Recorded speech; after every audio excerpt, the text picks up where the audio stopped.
여러분 모두 행복한 사람들이 되시기를 축원합니다. 또한 하나님의 은혜 안에서 복 있는 사람들이 되시기를 축원합니다. 특별히 힘들고 어려운 시대, 그래서 불행해지기 쉬운 시대에 살고 있지만 그럼에도 불구하고 이 시대의 역경과 운명을 이기고 행복한 사람들이 되시기를 주의 이름으로 축원합니다. 제가 지난 주일부터 룻기 말씀을 가지고 설교하고 있습니다. 여러분들이 행복한 사람들이 되시기를 바라는 마음으로 오늘도 룻기 말씀을 전하려고 합니다. 룻기 말씀은 오늘날 힘든 시대를 사는 우리 모두에게 너무나 소중한 말씀입니다. 왜냐하면 룻기는 사사시대라는 힘든 시대에 하나님의 은혜 아래서 행복을 이루어낸 사람들에 대한 말씀이기 때문입니다. 룻기에 등장하는 사람들은 모두 힘든 시대에 살았던 사람들입니다.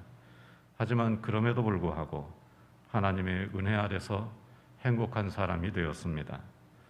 우리도 지금 힘든 시대를 살고 있지만, 그래서 두렵고 낙심이 들 때도 있지만 하나님의 은혜 아래서 믿음으로 행복한 사람들이 될 수 있을 줄로 믿습니다.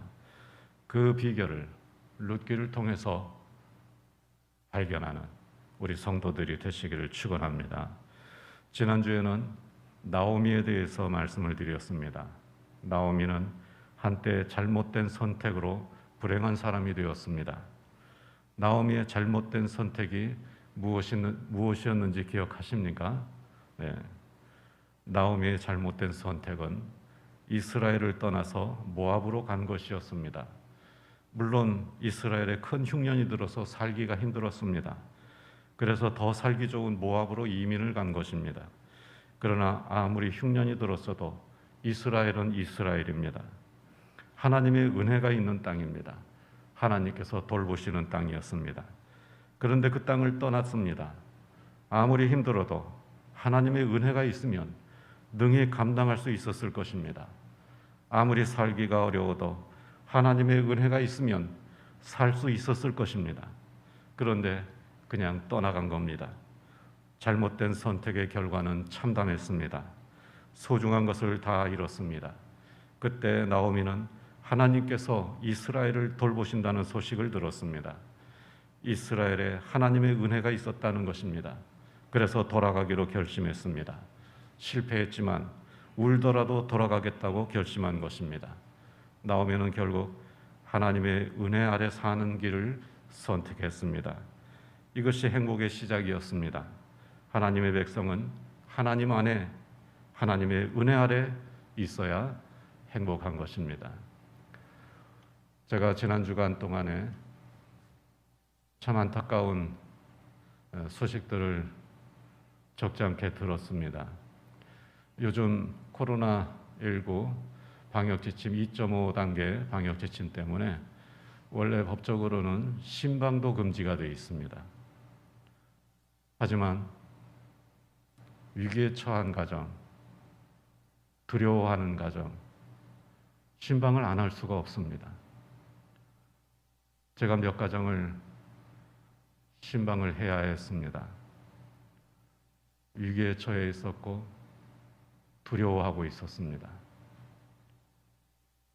새해 연초가 되어서 이제 평안하라 강건하라 강건하라 이 말씀 붙들고 새롭게 소망을 가지고 시작하려는데 새해 시작하자마자 큰 고난과 위기가 찾아온 겁니다. 두려워하고 있습니다. 어떻게 해야 되겠습니까? 여러분, 우리에게는 하나님의 은혜가 있다는 사실을 잊지 마시기 바랍니다. 우리도 모두 다른 사람들과 똑같이 이 세상에 살면서 우리가 피할 수 없는, 우리 손으로 어떻게 할 수 없는 어려운 일들 우리에게 닥칩니다. 그러나 우리에게 다른 점이 있다면 하나님의 은혜가 있다는 것입니다. 이 은혜 아래서 우리가 이 위기와 고난을 이겨나갈 때 하나님께서 우리를 새롭게 하시고 더 복 있는 사람으로 세워주시며 또한 회복시켜 주시되 특별한 은혜로 우리를 능력 있게 해 주실 줄로 믿습니다. 여러분 모두에게도 하나님의 은혜가 늘 함께하고 또 올 한 해 하나님의 은혜 아래 살겠다고 하는 위대한 믿음의 결심을 통해서 여러분의 삶이 온전하게 회복이 되고 여러 가지 고난과 어려움에도 불구하고 마침내 믿음으로 승리했다고 하는 여러분 인생의 아름다운 흔적을 남기는 저와 여러분들이 되시기를 주의 이름으로 축원합니다. 그래서 우리 주님의 은혜의 날개 아래 거하는 것이 중요합니다. 그 은혜 아래 있겠다고 결심하는 것이 중요합니다. 하나님의 은혜가 항상 나와 함께 있다고 믿는 것이 중요합니다. 이 말씀 준비하면서 저는 말씀 준비하면서 생각나는 찬송들이 참 많아요. 이 말씀 준비하면서 생각난 찬송이 있었습니다. 나의 안에 거하라. 나의 안에 거하라. 나는 내 하나님이니 모든 환난 가운데 너를 지키는 자라. 두려워하지 말라. 내가 널 도와주리니 놀라지 말라. 내 손 잡아주리라. 내가 너를 지명하여 불렀나니 너는 내 것이라. 내 것이라.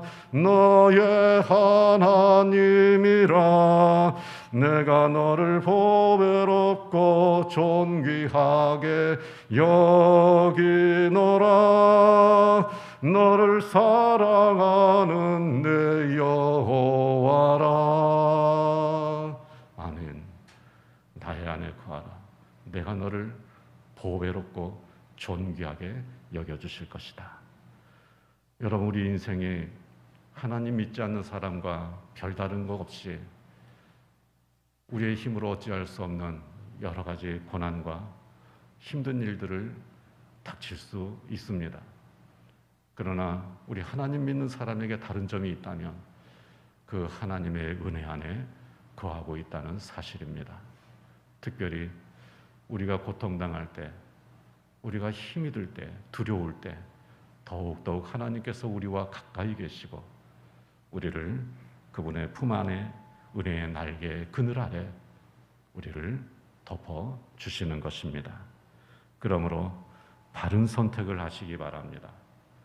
하나님 안에 거하시기 바랍니다. 하나님의 은혜 아래 사는 길을 선택하시기 바랍니다. 아무리 힘들어도 하나님의 은혜 아래 살기로 결심하시기 바랍니다. 그러면 하나님께서 은혜를 베풀어 주실 것입니다.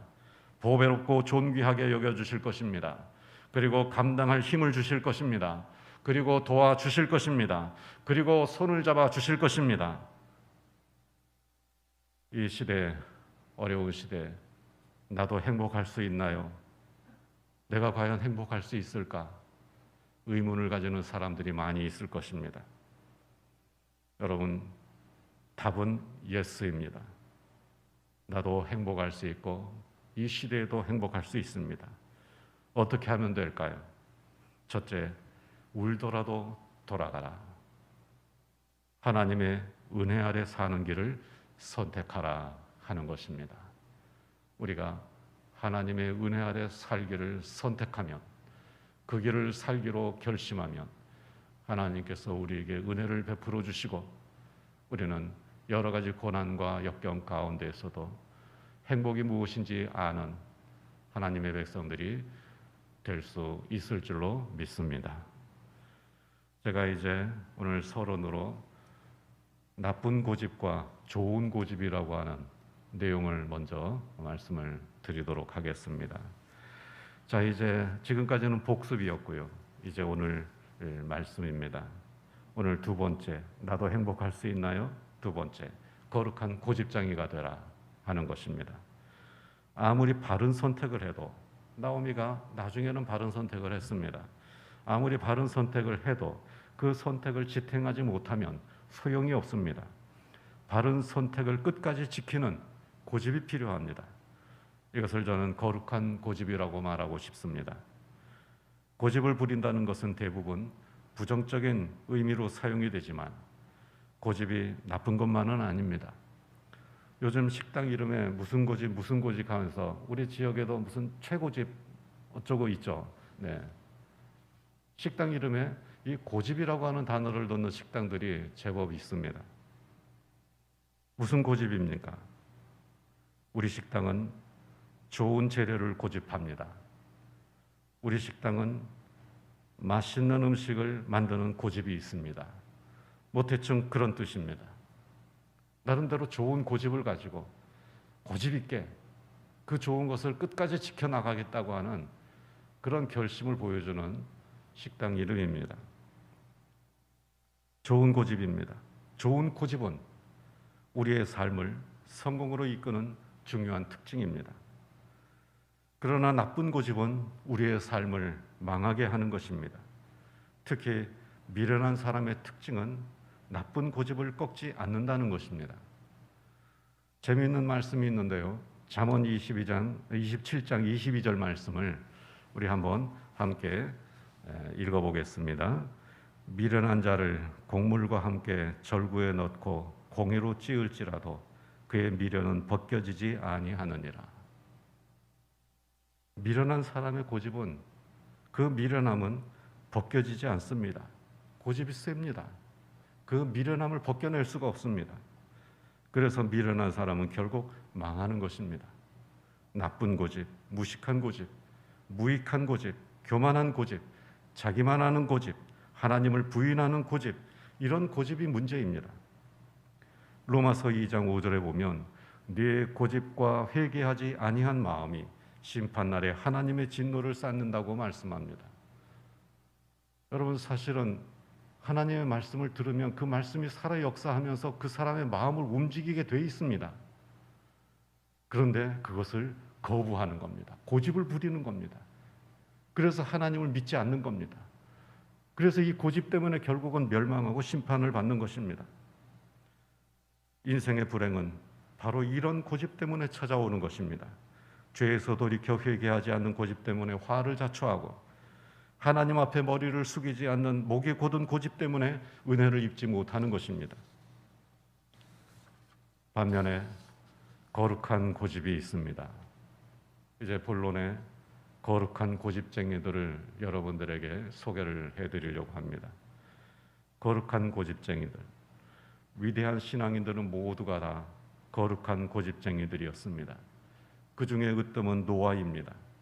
노아는 하나님 말씀만 믿고 높은 산 위에다가 15,000톤급 되는 거대한 방주를 만들었습니다. 산 위에다 방주를 만든다고 사람들이 얼마나 비웃고 손가락질을 했겠습니까?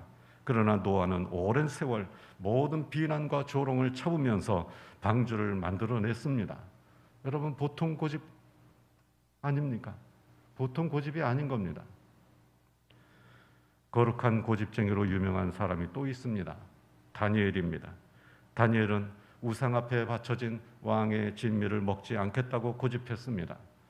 또한 다니엘은 왕이 세운 신상 외에 다른 신에게 기도하면 죽인다고 했는데도 하나님께 기도했습니다.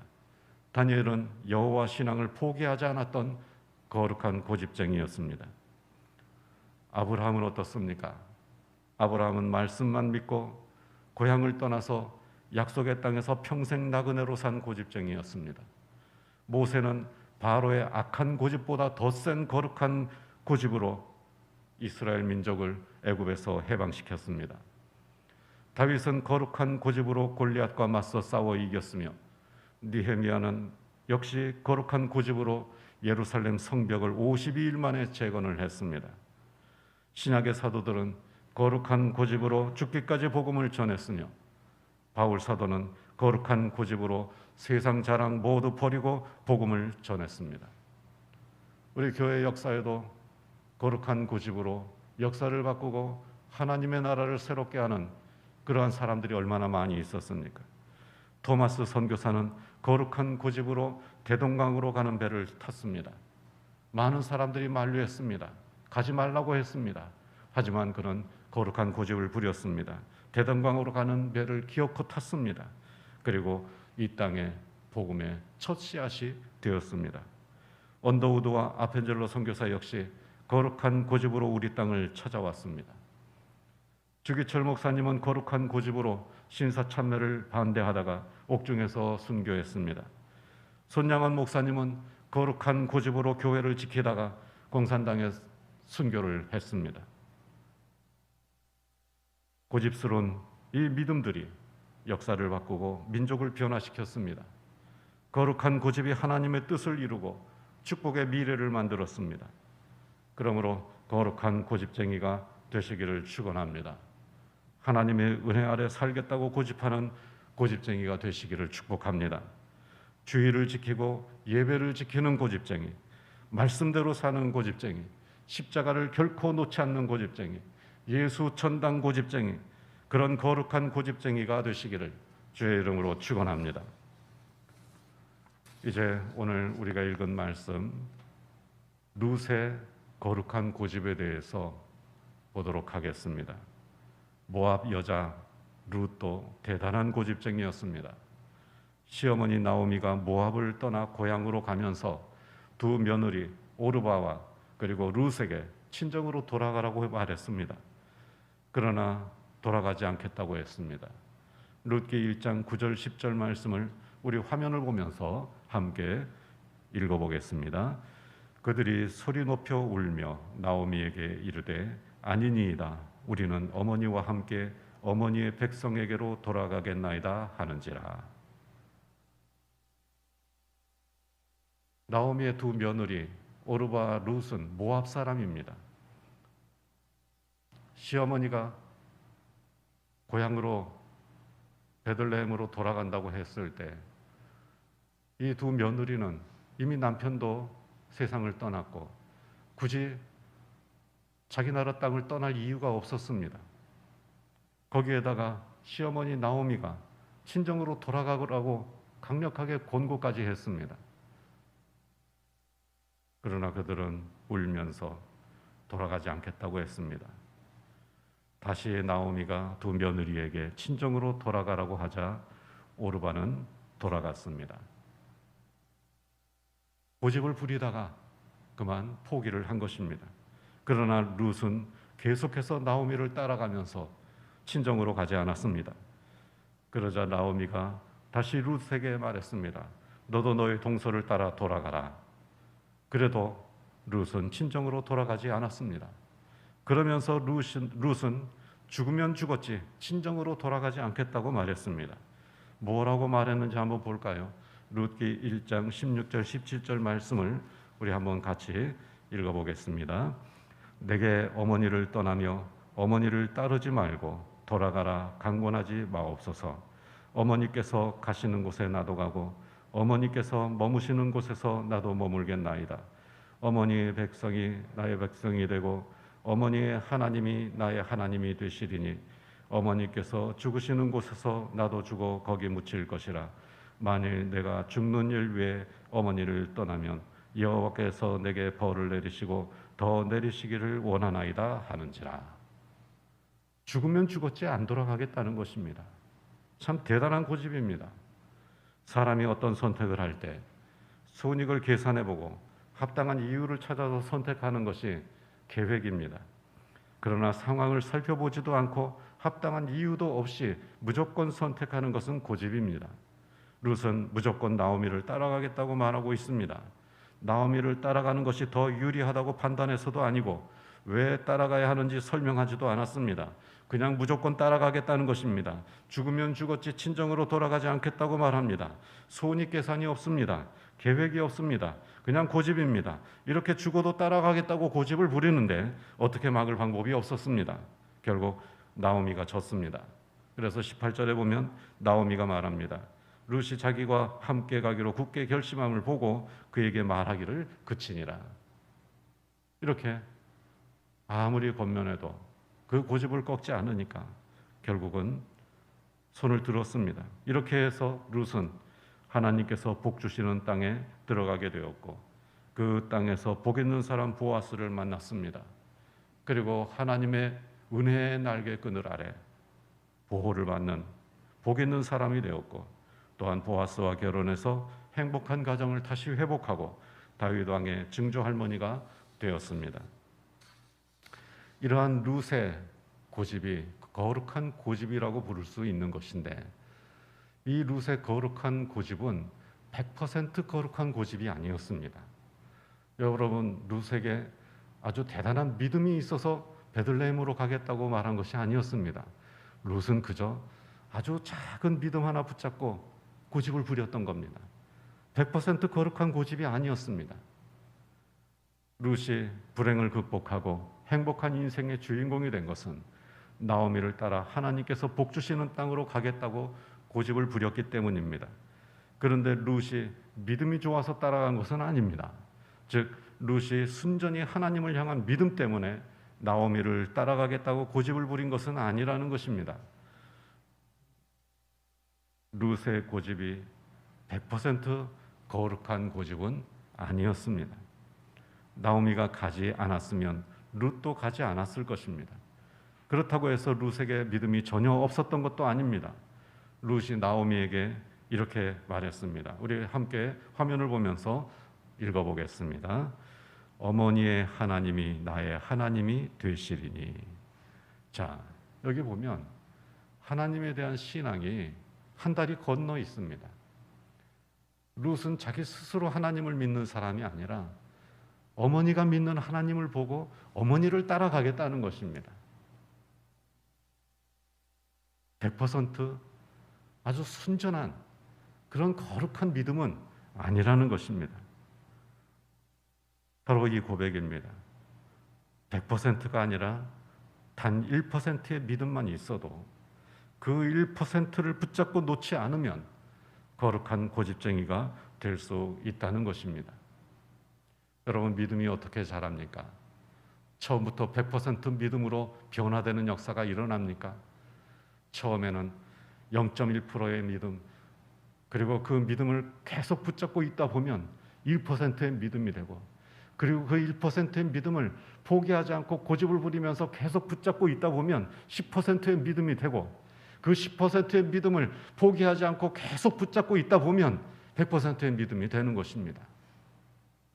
그 중요한 것은 내가 얼마나 완벽한 믿음을 가지고 있느냐가 중요한 것이 아니라 내가 가지고 있는 단 1%의 믿음이라도 내가 그것을 포기하지 않고 고집을 부리면서 그 거룩한 고집으로 그 믿음을 언제까지 붙잡고 있느냐, 그것이 중요한 것입니다. 중요한 것은 믿음의 크기가 아니라 그 믿음을 붙잡는 거룩한 고집입니다. 작은 믿음이라도 고집스럽게 붙잡으면 됩니다. 작은 신앙이라도 끈질기게 실천하고 하나님을 사모하면 풍성한 은혜를 부어 주실 것입니다. 룻과 나오미가 하나님께서 복 주시는 땅에 도착했을 때 보리 추수를 시작하고 있었습니다. 풍성한 하나님의 축복이 그들의 눈앞에 있었습니다. 드디어 룻은 작은 믿음으로 거룩한 고집으로 그 믿음 붙잡고 따라가서 축복의 땅에 들어오게 된 것입니다. 여러분들에도 이와 같은 역사가 일어나게 되기를 주의 이름으로 축원합니다. 내 믿음이 얼마나 크냐가 중요한 것이 아니라 내가 가진 이 믿음을 얼마나 붙잡느냐가 중요한 것이고, 이 믿음을 붙잡기 위해서 얼마나 거룩한 고집으로 끝까지 버티느냐가 중요한 것입니다. 이 어려운 시대에 많은 어려움과 고통이 있지만, 그러나 내가 가진 믿음, 단 1%의 믿음이라도 거룩한 고집으로 그것을 끝까지 붙잡을 때 하나님께서 우리를 은혜의 날개 아래 품어주시고 축복의 땅으로 우리를 인도해 주실 줄로 믿습니다. 그러므로 여러분, 저와 여러분 모두가 다 거룩한 고집쟁이가 되기를 주의 이름으로 축원합니다. 우리가 세상을 흔들 만한 큰 믿음은 없어도 그래도 고집은 좀 있습니다. 제가 이번에 가만 생각해 보니 고집도 은사인 것 같습니다. 하나님을 위해 사용하시기 바랍니다. 교회를 다녀도 고집스럽게 다니고, 예배를 지켜도 고집스럽게 지키고, 주의를 지키는 것도 고집스럽게 지키고, 비가 오나 눈이 오나 바람이 부나 고집스럽게 한 번도 빠지지 않고 그렇게 고집스럽게 예배를 지키고 주의를 지킬 때 우리의 믿음이 성장하며 하나님께서 우리를 은혜 가운데로 인도해 주시는 것입니다. 주사랑도 고집스럽게, 작은 믿음이지만 고집스럽게 주님을 사랑하시기 바랍니다. 거룩한 고집으로 행복한 삶을 시작하는 우리 성도들이 되시기를 주의 이름으로 축원합니다. 기도하겠습니다.